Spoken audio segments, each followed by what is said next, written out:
est aux côtés de tout un chacun. Aujourd'hui, vous avez reçu la directrice générale de l'ANRU.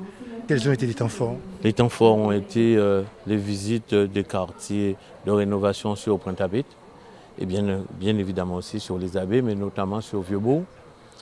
On a pu aussi faire visiter véritablement l'état d'avancement des différents chantiers, ceux qui ont été réalisés, et démontrer véritablement le savoir-faire, je dirais, de cet accompagnement de l'ANRU vis-à-vis de Cap Excellence, la ville des Abîmes et la ville de Pointe-à-Pitre. J'ai passé 2 jours en Guadeloupe pour visiter les quartiers de rénovation urbaine et rencontrer les élus, les acteurs, les bailleurs. J'ai travaillé beaucoup avec les bailleurs et les services de l'État qui travaillent sur la rénovation urbaine au quotidien. C'était extrêmement intéressant, ça m'a permis de me rendre compte des problématiques spécifiques de l'habitat en Guadeloupe, de la situation des quartiers. J'ai rencontré des habitants, des associations. C'était aussi très intéressant de pouvoir échanger avec eux. Et ça m'a permis aussi de faire le point avec les élus sur la mise en œuvre du programme de rénovation urbaine pour lequel nous souhaitons, au niveau de la France de manière générale, accélérer parce que notre objectif c'est d'améliorer très rapidement la vie quotidienne des habitants et c'est pour ça qu'on est là pour accélérer. Je profite de l'occasion pour pouvoir remercier la directrice de la rénovation urbaine, en tout cas de l'Agence nationale de l'ANRU, que chacun puisse amener ses compétences dans le domaine, puisqu'on a bien compris aussi qu'il y a une population qui est fragilisée. Et de par l'expérience que nous avons déjà menée dans le cadre du relogement, il s'agissait pour nous de signer aujourd'hui une convention, la convention intercommunale d'attribution de logement et une charte de relogement. Puisqu'on parle de l'humain qui doit être accompagné dans un parcours résidentiel favorable. Et pour cela, en fait, on a déployé tout un chacun les compétences respectives pour pouvoir reloger, parce que l'ambition qu'on a, c'est 800 familles. Donc quand on a 800 familles à reloger, on doit tous s'y mettre. Et c'est d'ailleurs pour ça que l'ensemble des partenaires aujourd'hui, parce qu'il a quand même fallu qu'on travaille pendant un certain nombre de temps, de manière à ce qu'on puisse faire parvenir des documents à tout un chacun, et que tout le monde s'y retrouve dans son champ de compétences, pour qu'aujourd'hui nous puissions signer la première, je dis bien, la première convention intercommunale d'attribution sur le périmètre. Et je dis même mieux, c'est la première, mais c'est aussi l'une des premières dans le bassin de la Caraïbe, ce qui n'est pas des moindres. Et je suis aussi très heureuse d'avoir participé à cette signature. La convention intercommunale d'attribution et la charte de relogement sont des outils extrêmement importants pour garantir la bonne mise en œuvre de la rénovation urbaine. Parce qu'il faut qu'on puisse accompagner les personnes qui seront relogées parce que leur immeuble sera peut-être démoli correctement, et c'est l'objet de cette charte de relogement sur lesquels les bailleurs s'engagent. Et c'est aussi important d'avoir une commission intercommunale d'attribution qui permette de renforcer la mixité à l'échelle de l'ensemble de l'agglomération. Et c'est pour ça que c'était très important que cette convention soit élaborée, signée, partagée avec l'ensemble des acteurs, parce que la rénovation urbaine, on la réussit si on est ensemble, tous mobilisés et surtout avec les habitants et en prenant le soin d'écouter les habitants, ce dont ils ont besoin et de les accompagner au mieux. C'était important pour SICOA parce que nous sommes dans le PNRU. Donc nous allons démolir 476 logements et puis nous allons reconstruire aussitôt un certain nombre de logements avec une programmation diversifiée. Aujourd'hui qui part des logements sociaux donc de type LLS et LLTS, mais aussi on va proposer des logements intermédiaires de type PLS et du PSLA et également du PLI qui correspond à un autre type de clientèle de manière à créer de la mixité sociale dans le quartier. Donc ce projet de l'ANRU, c'est un très beau projet qui va nous permettre de rénover carrément le quartier des Lauriers parce que ce quartier-là mérite qu'il y ait plus d'attractivité, des commerces et puis aussi des logements qui soient adaptés surtout aux besoins de la population. Dominique Gijoly, quels ont été les temps forts justement de cette manifestation? La signature, bien évidemment, mais surtout cette signature, elle concrétise l'aboutissement d'un travail de longue haleine. Ça fait 18 voire 24 mois qu'on a commencé à travailler avec les services de Cap Excellence, effectivement sur cette convention intercommunale d'attribution et l'annexe également, la charte de relogement.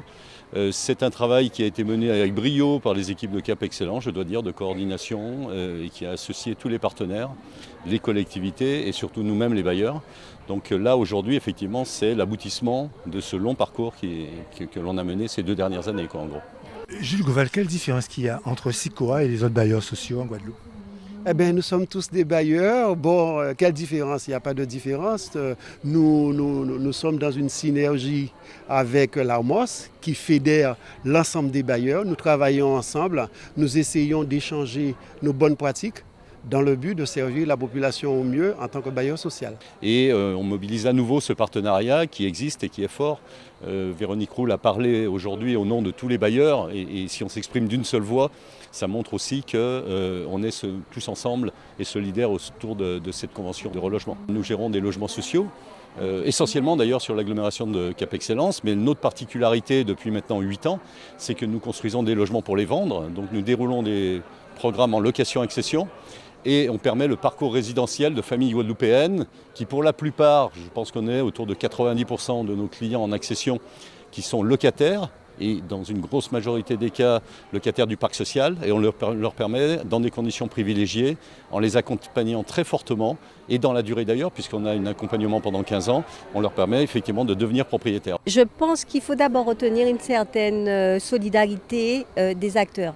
Puisque vous aviez autour de la table alors les acteurs institutionnels, Cap Excellence, la ville de Bimaou, la ville de Pointe-à-Pitre, mais vous aviez surtout autour de la table l'ensemble des bailleurs sociaux, l'établissement public foncier. Donc c'est avant tout une journée pour moi de solidarité, puisque sans l'action conjuguée de l'ensemble des partenaires, l'opération ne pourra pas réussir. Quels ont été les temps forts justement de cette convention? Ça a été de travailler avec l'ensemble des 5 bailleurs du territoire, des partenaires sociaux, des collectivités majeures et des communes membres et de se mettre d'accord sur comment est-ce qu'on allait reloger les ménages, les accompagner puisqu'ils sont 800 et où les reloger sur l'ensemble des parcs des bailleurs du territoire. Qu'est-ce que vous souhaitez pour l'avenir par rapport justement à cette grande manifestation?